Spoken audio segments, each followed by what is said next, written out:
في الفترة الأخيرة يا جماعة لاحظنا إن في نسبة كبيرة جدا من الأطفال نفسيا تعبانين.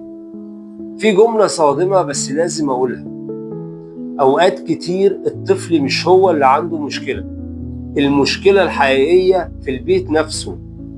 لو أنت أم أو أب اسمعني للنهاية قبل ما تزعل.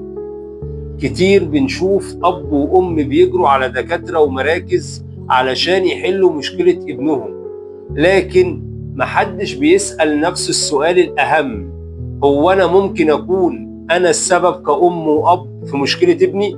أيوة، علماء النفس للأطفال بيأكدوا إن الولاد مرآة لحالة البيت.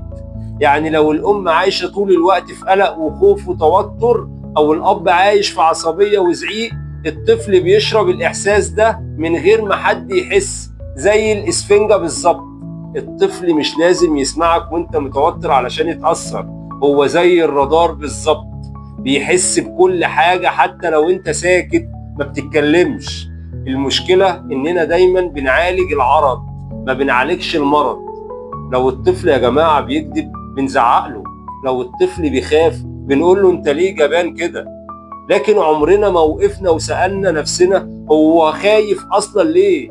هو خايف علشان انا بخوفه؟ الحقيقة اننا بندور على حلول بره، والسبب اصلا جوه البيت. علشان كده قبل ما نلوم ابننا لازم نلوم نفسنا الاول، ونبدأ نصلح جوه البيت، لانه هو التربة اللي ابنك بيكبر فيها. افتكروا يا جماعة دايما، الطفل ده زي الزرعة والبيت هو الارض. لو الارض فاسدة الزرعة هتتأثر مهما سقيناها.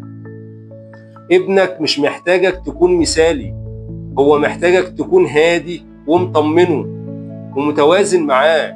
أول ما البيت يتصلح صدقني مشاكل كتير جدا هتختفي من غير ما حتى تروح لدكتور.